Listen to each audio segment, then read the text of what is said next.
Hi everyone, welcome to our channel mind technical. आज के इस वीडियो में हम लोग SECL माइनिंग सरदार एग्जामिनेशन जो रिसेंटली कंडक्ट हुआ है उसका रेस्ट ऑफ क्वेश्चन जो बचा हुआ है, क्वेश्चन नंबर 51 से लेके क्वेश्चन नंबर 100, उसको डिस्कस करने वाले हैं। देखिए, ये पार्ट 2 वीडियो है। अगर आपने पार्ट 1 वीडियो नहीं देखा है तो सबसे पहले पार्ट 1 वीडियो देख लें, links are given in the description.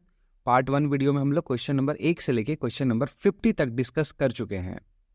तो चलिए वीडियो स्टार्ट करते हैं। स्टार्ट करने से पहले अगर आपने हमारा चैनल अभी तक सब्सक्राइब नहीं किया है तो प्लीज़ हमारे चैनल को सब्सक्राइब करें और हमें हमारे सोशल मीडिया प्लेटफॉर्म पे फॉलो कर ले, ताकि माइनिंग से रिलेटेड अपडेट सबसे पहले आपको मिलती रहे। और इसके अलावा अगर आपने अभी तक हमारा app mind technical from Google Play Store अभी तक डाउनलोड नहीं किया है तो go to Google Play Store, search mind technical and download our app, जहाँ पर आपको कई सारे सरदार ओवरमैन के कोर्सेस मिलेंगे।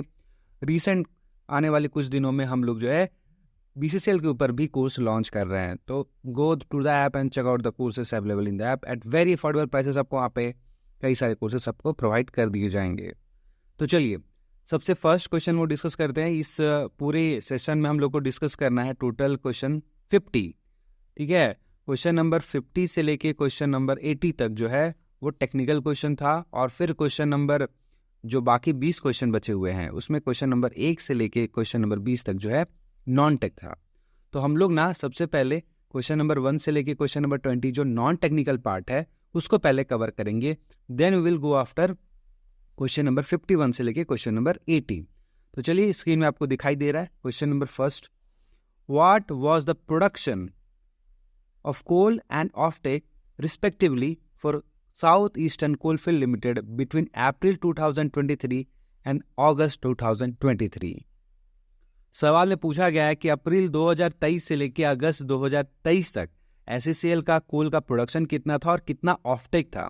ये सवाल बहुत ही अजीबोगरीब था, क्योंकि जनरली क्या होता है कि पूरा एनुअल रिपोर्ट में जो फाइनेंशियल ईयर का जो डेटा होता है, पूरा फाइनेंशियल ईयर का जनरली प्रोडक्शन पूछा जाता है, या फिर पूरा फाइनेंशियल ईयर का ऑफटेक पूछा जाता है, ठीक है। इतना अगर नहीं कर सकते तो एटलीस्ट क्वार्टरली भी पूछ दे सकते हैं, पर यहाँ पे क्वार्टरली भी नहीं पूछा गया है। तो बहुत ही अजीबोगरीब सवाल था। इसका आंसर था 66.6 मिलियन टन प्रोडक्शन और 73.2 मिलियन टन प्रोडक्शन। अगले सवाल की तरफ बढ़ते हैं। What is the mission of coal India limited? Coal India limited का मिशन क्या है? Options are given 1, 2, 3, 4। तो अगर आप कोल इंडिया लिमिटेड के वेबसाइट पे जाते हैं तो वहां पर आपको दिखाई देगा कोल इंडिया का मिशन। ये देखिए, ये है कोल इंडिया का मिशन, जहां पर आप देख सकते हैं कि to produce and market the planned quantity of coal and coal product efficiently and economically in an eco-friendly manner with due regard to safety, conservation and quality। अगर आपसे पूछा जाए मिशन तो आपको ये ऑप्शन चुनना है। अगर आपसे पूछा जाए विजन तो आपको ये चुनना होगा कि to emerge as a global player in the primary energy sector committed to provide energy security to the country by attaining environmentally and socially sustainable growth through best practices from mine to market। चूंकि यहाँ पे question में आपसे mission पूछा गया है तो सही उत्तर होगा to produce and market the planned quantity of coal and coal product efficiently and economically in an eco-friendly manner with due regard to safety, conservation and quality। अगले क्वेश्चन की तरफ बढ़ते हैं। Question number 3, which of the following are fully owned subsidiary company of Coal India Limited? इनमें से कौन कोल India limited के द्वारा पूरी तरह, ठीक है, फुल्ली ओन्ड सब्सिडरी है। फुल्ली ओन्ड का मतलब इसमें पूरी तरह जो है कोल इंडिया लिमिटेड का जो है यहाँ पे राइट्स आ गया। तो कौन सा ऑप्शन होगा? Option number A ECL, option number B Hindustan Urvarak and Rasayan limited, option number C Mahanadi coalfield limited and option number D coal lignite Urja Vikas limited. तो आपको पता ही है कि कोल इंडिया लिमिटेड की टोटल 11 फुल्ली ओन्ड सब्सिडरी है, उसमें ECL भी आता है एंड महानदी भी आता है। बाकी तो ये हम लोग पढ़े नहीं है। और सही उत्तर क्या होगा? ANC। तो सही उत्तर होगा ANC।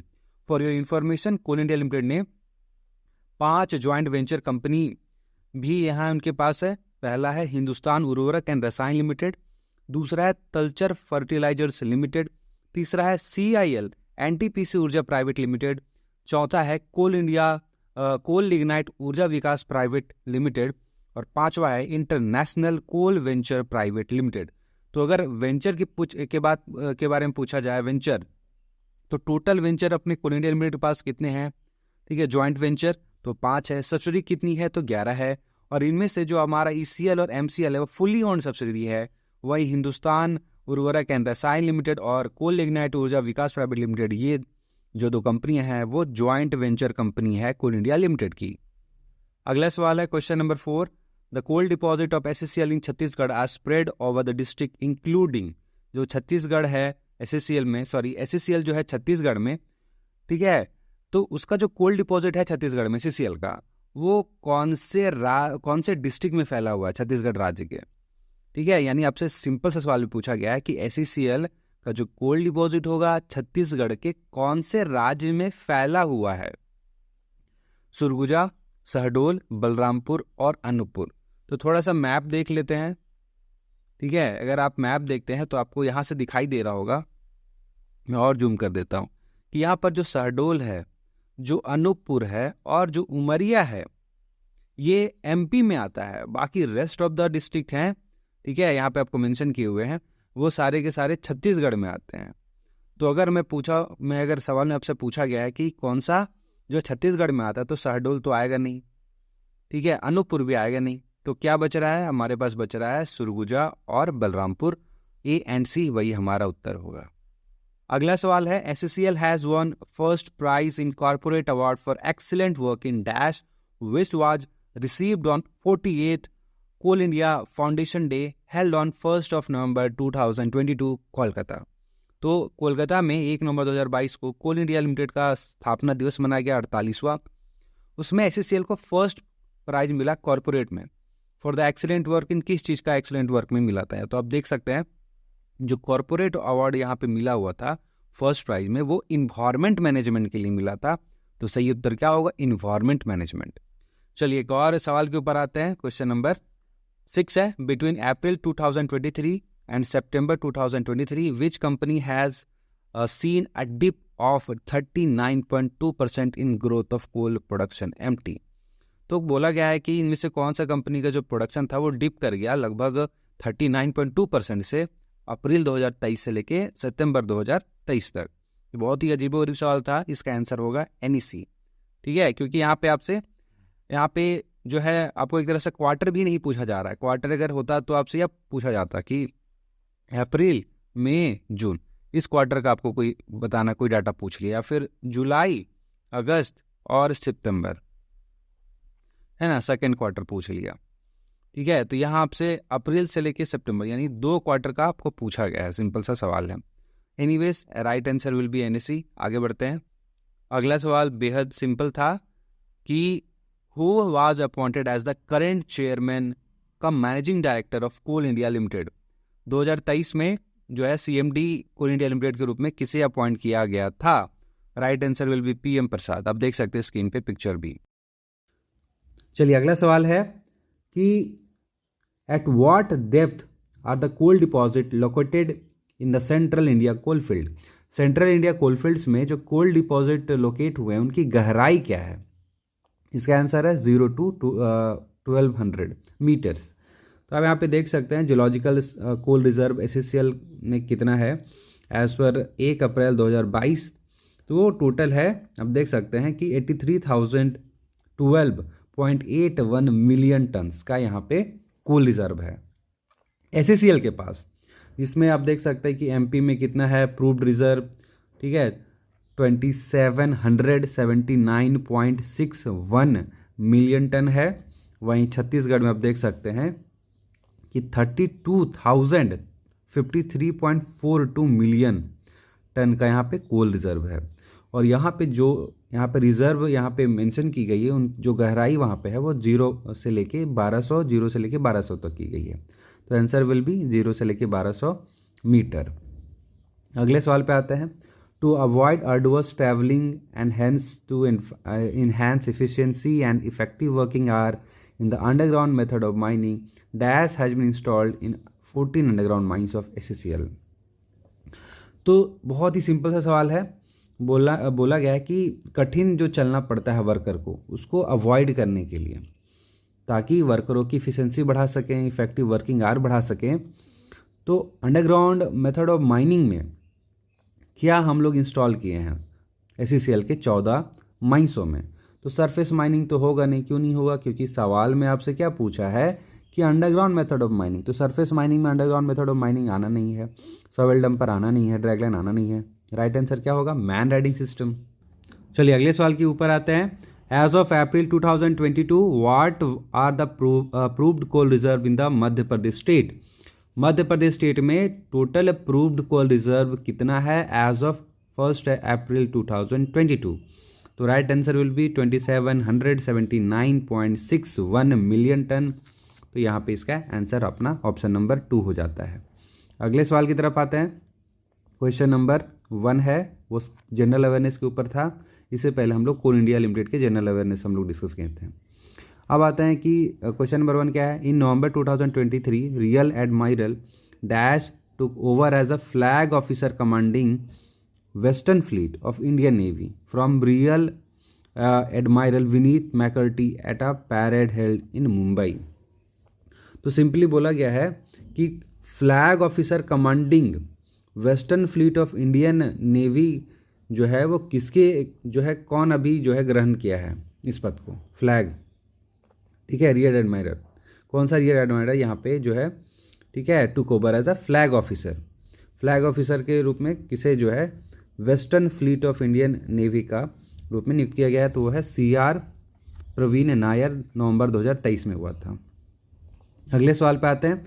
2011 सेंसस के अनुसार इनमें से कौन सही है, कौन सा करेक्ट है, उसको आपको चुनना है। तो सही उत्तर है population density of India is 382 persons पर किलोमीटर स्क्वायर। यानी 1 किलोमीटर स्क्वायर में भारत का जो जनसंख्या घनत्व है वो 382 लोग रहते हैं। तो आप देख सकते हैं ये है डेंसिटी ऑफ पॉपुलेशन, ये अपना 2011 का सेंसस है जिसमें 382 लोग रहते हैं पर किलोमीटर स्क्वायर। सेक्स रेशियो देखा जाए तो वह है पर 1000 मेल में 943 फीमेल्स। पॉपुलेशन यहाँ मेंशन है जिसमें मेल और फीमेल भी मेंशन है, ठीक है। तो ये है अपना, यही इसका उत्तर जो था ऑप्शन नंबर 2 होता है। अगले सवाल पे आते हैं। Which of the following statement is incorrect as per constitution of India as of 31 October 2023। भारतीय संविधान के अनुसार इनमें से कौन सा जो कथन है वो गलत है, ठीक है। जो गलत है वो आपको चुनना है। तो the constitution guarantees universal adult suffrage for all citizens above 18 years of age. पहले ऑप्शन में बोला गया है कि जो कॉन्स्टिट्यूशन है 18 साल से ऊपर प्रत्येक वयस्क को वोटिंग का राइट देती है। दूसरा ऑप्शन है कि the interference in religion by the state has to be based on the ideals laid out in the constitution. अगर, ठीक है, रिलीजन में इंटरफेयर करना है स्टेट को तो वो किस चीज़ पे आधारित होना चाहिए, वो वैसे आइडल्स पे आधारित होना चाहिए, उस संविधान में लिखा हुआ है। तीसरा, जो गवर्नमेंट है इंडिया का वो 2 लेवल्स में होता है और ऑप्शन नंबर 4 में है there are 3 organs of the government of India. Government के 3 ऑर्गन है। तो जो सही उत्तर नहीं है उसको चुनना इनकरेक्ट है। तो सही उत्तर इस क्वेश्चन के अनुसार क्या होना चाहिए कि गवर्नमेंट ऑफ इंडिया के 2 लेवल। ये बिल्कुल गलत बात है। हम लोग का जो लेवल होता है गवर्नमेंट का वो 3 लेवल का होता है। एक को बोलते हैं पंचायती राज, ठीक है, लोकल सेल्फ गवर्नमेंट, इसके ऊपर होता है स्टेट गवर्नमेंट और इसके ऊपर होता है सेंट्रल गवर्नमेंट।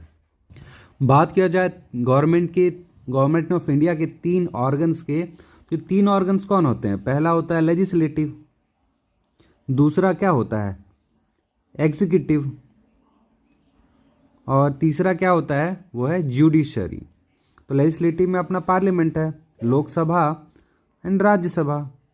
एग्जीक्यूटिव में हमारा प्रेसिडेंट होता है और जुडिशरी में अपना सुप्रीम कोर्ट।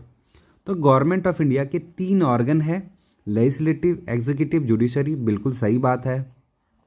अगर किसी स्टेट को रिलीजन में इंटरफेयर करना है तो वो कॉन्स्टिट्यूशन में दिए गए आइडल्स के आधार पे होगा, और साथ ही साथ कॉन्स्टिट्यूशन जो है प्रत्येक 18 साल से ऊपर के प्रत्येक व्यक्ति को, प्रत्येक भारत के नागरिक को वोटिंग का राइट देती है। ये भी सही बात है। तो गलत क्या था कि 2 लेवल पे गवर्नमेंट ऑफ इंडिया ऑपरेट करती है, जो कि गलत है, 3 लेवल पे ऑपरेट करती है। अगले सवाल के ऊपर आते हैं।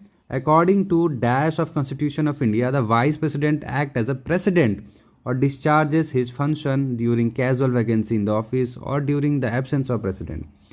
कौन से आर्टिकल के तहत, भारतीय संविधान के कौन से आर्टिकल के तहत अगर प्रेसिडेंट जो है, ठीक है, नहीं है, एब्सेंट है, ठीक है, या उसका कैजुअल वैकेंसी होती, तो उस समय जो वाइस प्रेसिडेंट है वो प्रेसिडेंट का कार्य करेगा, जो फंक्शंस है वो सारे प्रेसिडेंट के परफॉर्म करेगा। कौन? Vice president. तो वाइस प्रेसिडेंट जो है प्रेसिडेंट के रूप में कार्य करेगा जब वो अनुपस्थित रहेंगे तब। तो इस चीज़ का प्रावधान जो है वो भारतीय संविधान के कौन से आर्टिकल में है?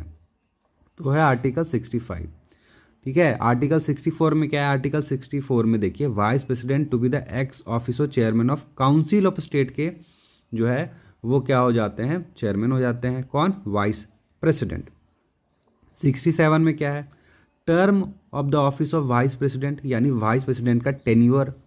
66 में क्या है जी? 66 में इलेक्शन ऑफ वाइस प्रेसिडेंट का चुनाव के बारे में दिया हुआ है। और 65 में क्या है कि vice president to act as a president और to discharge his function during certain condition. वो कंडीशन क्या है कि अगर जो है प्रेसिडेंट एब्सेंट रहते तब। ठीक है, आगे बढ़ते हैं। अगला सवाल है, food items that turn dash in colour on adding dilute iodine solution are said to contain starch.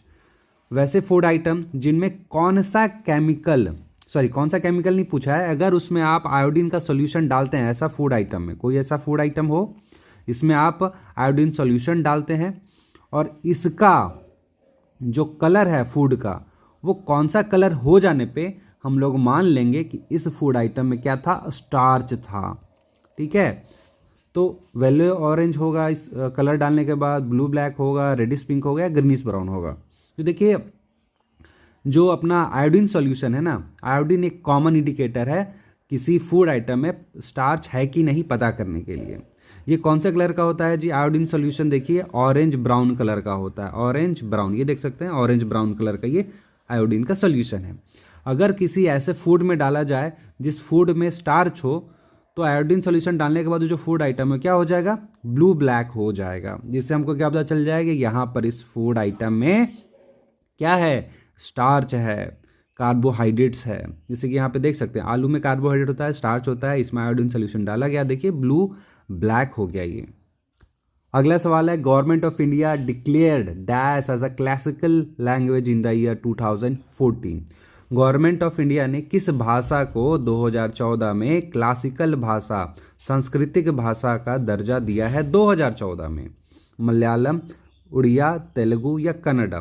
तो देखिए मलयालम हो गया, जो तेलुगु हो गया या फिर कन्नड़ा हो गया, ये सभी के सभी जो है ना पहले से ही जो है क्लासिकल लैंग्वेज का इनको दर्जा प्राप्त है। जो सबसे लेटेस्ट जो लैंग्वेज है जिसको क्लासिकल लैंग्वेज का दर्जा मिला है वो है उड़िया लैंग्वेज। कब मिला था? 2014 मिला था, देख सकते हैं।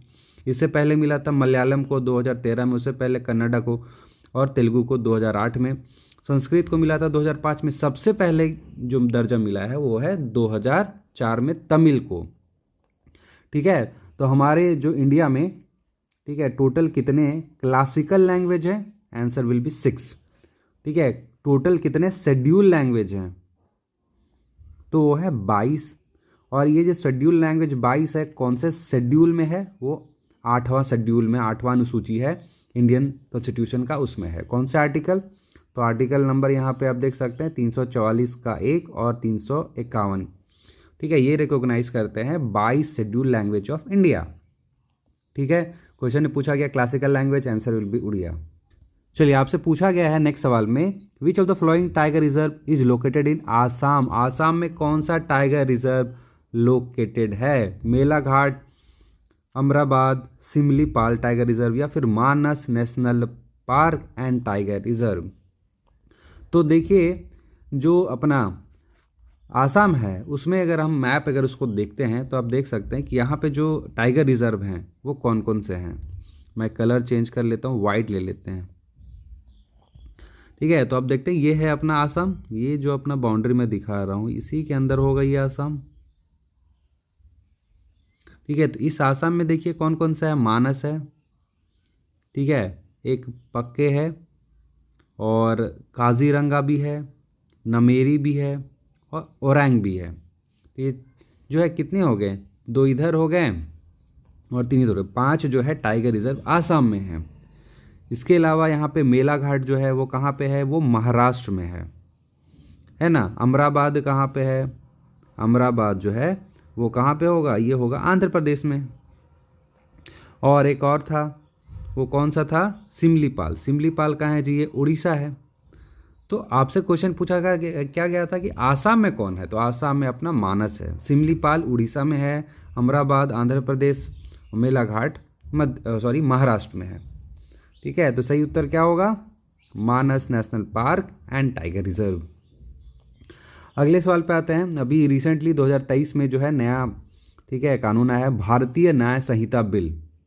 ठीक है, तो उस भारतीय न्याय संहिता बिल 2023 में कौन सा चैप्टर में विमेन और चिल्ड्रेन के ऑफेंसेस के अगेंस्ट जो है प्रोविजंस मेंशन है, महिलाओं और बच्चों के बारे में।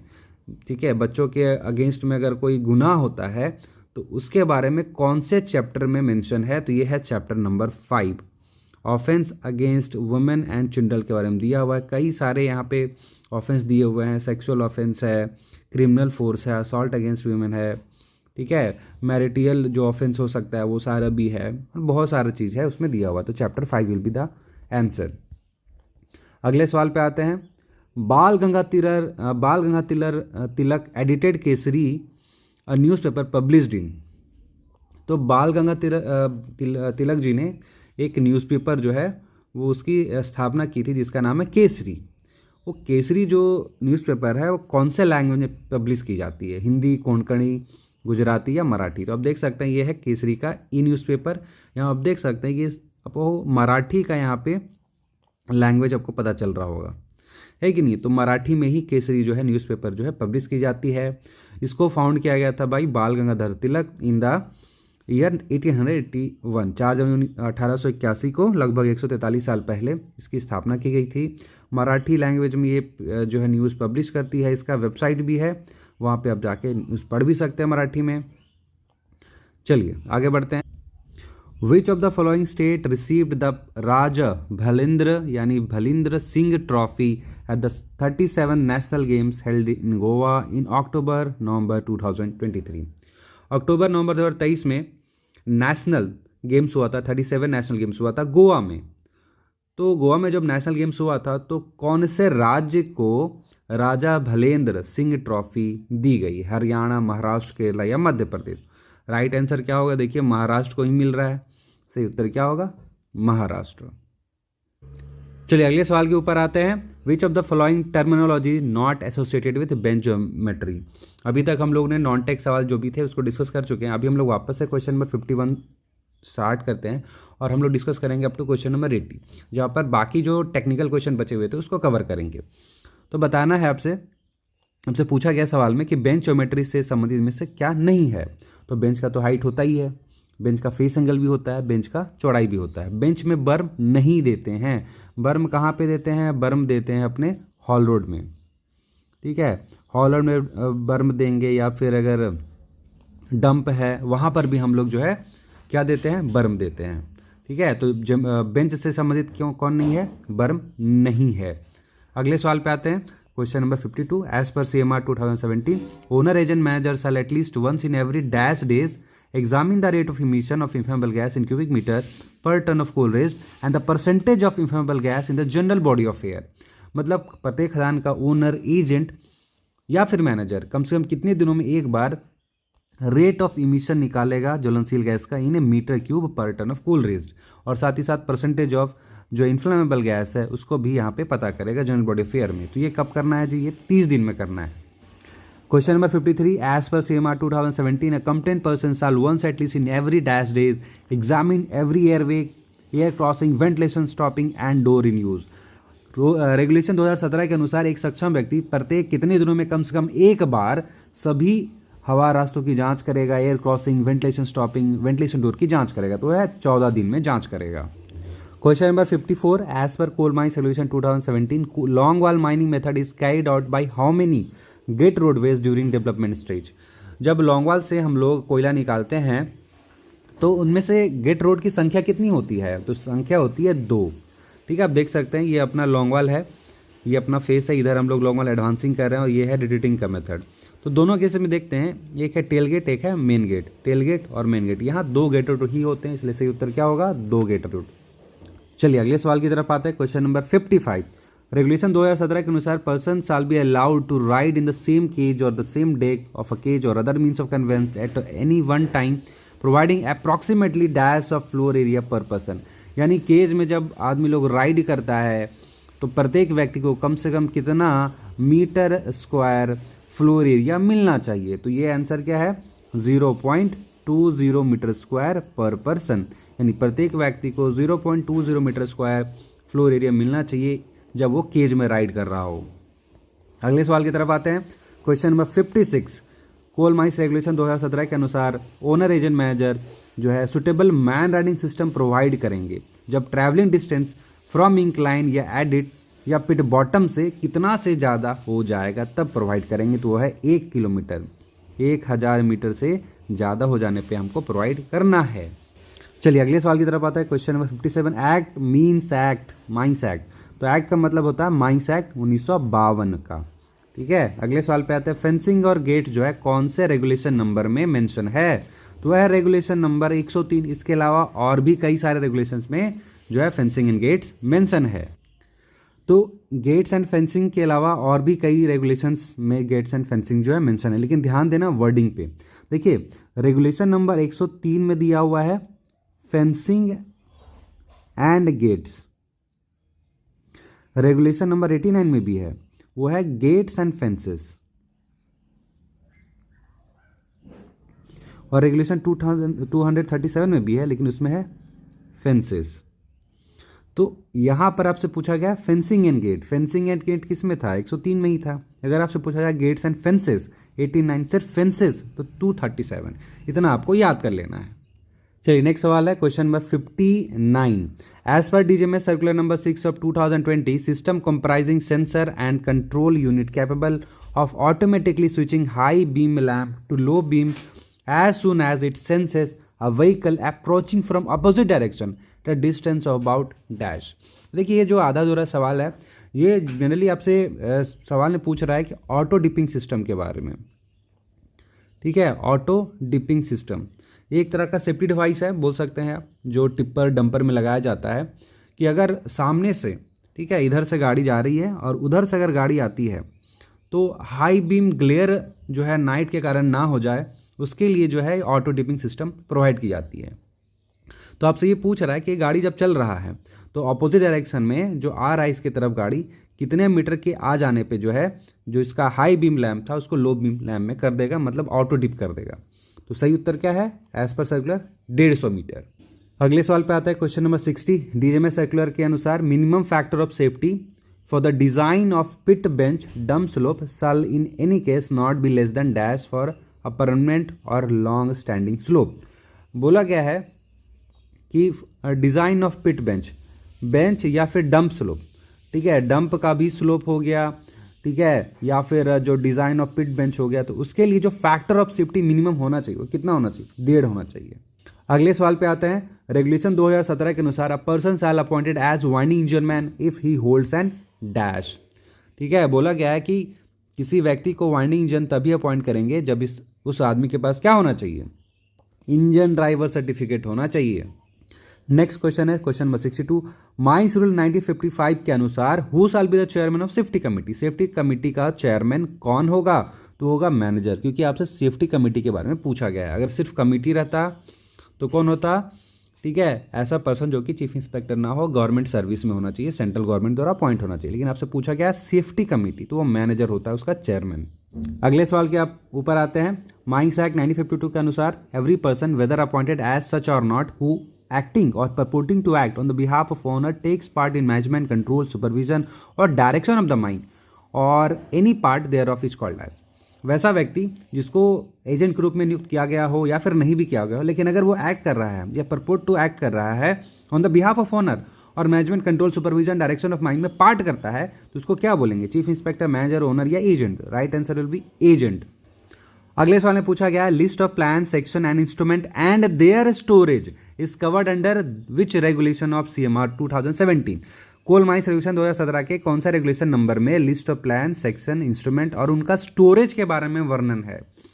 65 में होगा नहीं क्योंकि उसमें है टाइप्स ऑफ प्लान। 66 में भी नहीं होगा क्योंकि उसमें क्या है प्लान्स और सेक्शन जो कि खदान अबेंडेंट हो जाता है, क्लोज होता है, डिसकंटिन्यू होता है, उसके बाद भेजने क्या रहता है उसके बारे में। 67 में नहीं होगा क्योंकि उसमें क्या है सर्वे मटेरियल है, सर्वे इंस्ट्रूमेंट है। 68 में होगा list of plan section and instrument and their storage. Next question है क्वेश्चन नंबर 65 रेगुलेशन 2017 के अनुसार सुटेबल स्टेप्स या लैडर्स दिए जाएंगे जहां पर इंक्लिनेशन कितना से ज़्यादा हो जाता है।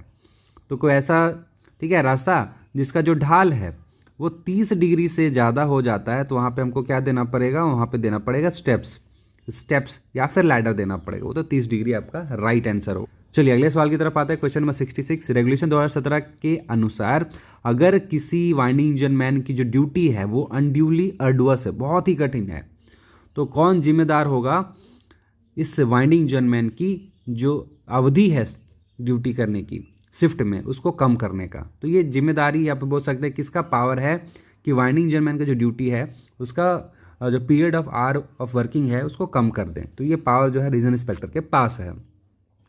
चलिए अगले सवाल के ऊपर आते हैं। बोला गया है हॉलेज और ट्रैवलिंग रोडवे की जांच कम से कम कितने दिनों में की जानी चाहिए, तो वो है 7 दिन में जांच की जानी चाहिए। चलिए अगले सवाल की तरफ आते हैं। Duties and responsibilities of owner come under which regulation of CMR 2017। Duties and responsibilities of owner कौन सा रेगुलेशन नंबर में मेंशन है? ठीक है 38, 40, 36, 37। तो देखिए 36 में तो जनरल मैनेजमेंट है, ठीक है, और जो आते हैं 38 तो 38 में है सप्लायर, मैन्युफैक्चरर और डिजाइनर का ड्यूटी एंड रिस्पॉन्सिबिलिटी। 40 में तो अपना duties of person employed in mines है। 37 में होगा duties and responsibilities of owner. अगले सवाल पे आते हैं। रेगुलेशन 2017 के अनुसार who is responsible for preparing an emergency response plan specific to each mine for reasonably forcible industrial and natural disaster. तो किसकी जिम्मेदारी होगी इमरजेंसी रिस्पॉन्स प्लान बनाने की फॉर ईच माइन ऑफ किस लिए, इंडस्ट्रियल या नेचुरल डिजास्टर के लिए? तो इसकी जिम्मेदारी होती है ओनर की। अगला सवाल है question number 70 first, second, third degree of gassiness के लिए मिनिमम वेलोसिटी ऑफ एयर कितना होना चाहिए मीटर पर मिनट क्यूब में, सॉरी मीटर पर मिनट में, ठीक है। और ये वेलोसिटी कहाँ पे आपको बताना, कहाँ पे, लोकेशन क्या है? Immediate out by ventilation connection from the face के तुरंत बाहर वेंटिलेशन कनेक्शन में, यानी यहाँ पर। तो फर्स्ट हो, सेकेंड हो, थर्ड हो, तीनों डिग्री ऑफ गैसिनेस में कम से कम यहाँ पे कितना वेलोसिटी ऑफ एयर होना चाहिए मीटर पर मिनट में? Right answer will be 30 metre per minute. अगले सवाल पे आते हैं। रेगुलेशन 2017 के अनुसार मैकेनाइज्ड ओपन कास्ट वर्किंग है width of bench in coal कितना होना चाहिए? अगर वाइडेस्ट मशीन का जो चौड़ाई मेंशन है उससे कितना जो है ज़्यादा होना चाहिए, ठीक है। तो आपको ये बताना है कि अगर कोई मैकेनाइज्ड ओपन कास्ट है और बेंच कौन सा है, कोयला का है, तो जो चौड़ाई होगी बेंच की वो वाइडेस्ट जो मशीन होगा उसकी चौड़ाई प्लस 2 मीटर होती है। तो यानी सही उत्तर क्या होगा? 2 मीटर।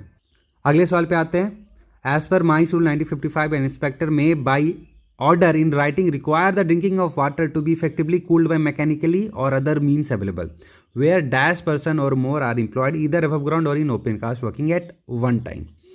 किसी एक समय में ओपन कास्ट वर्किंग में या अबव ग्राउंड में कितने से ज़्यादा लोग हो जाएंगे या कितना लोग हो जाएंगे कि आपको जो भी ड्रिंकिंग वाटर है उसको यांत्रिक रूप से ठंडा करने का जो है ऑर्डर दे सकते हैं कोई इंस्पेक्टर। तो मैन पावर कितना होना चाहिए उसके लिए? 100 या 100 से ज़्यादा। Right answer will B 100। अगले सवाल में पूछा गया है रेगुलेशन 2017 के अनुसार no person shall be appointed to be a short firer in case of below ground mine unless he hold. मतलब शॉर्ट फायरर के रूप में आपको अपॉइंट करना है वो भी बिलो ग्राउंड माइंस के लिए, तो उसके पास क्या सर्टिफिकेट होना चाहिए? राइट आंसर है उसके पास होना चाहिए या तो सरदार सर्टिफिकेट या तो ओवरमैन सर्टिफिकेट या तो manager certificate plus gas testing certificate.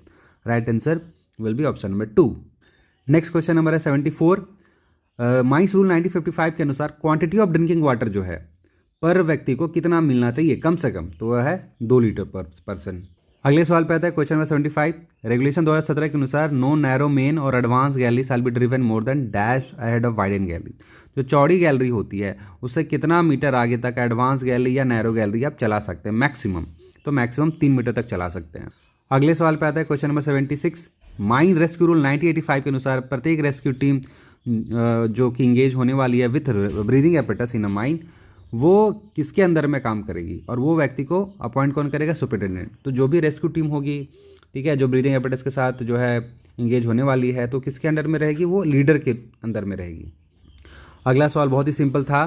Signalling of winding system में अगर 2 रैप दिया जाता है कोड ऑफ सिग्नल में, तो इसका मतलब क्या होगा? इसका मतलब है लोअर। सही उत्तर क्या होगा? Option number 4। Question number 78। Machinery that is used to receive coal from the shearer at long wall face during transportation is known as.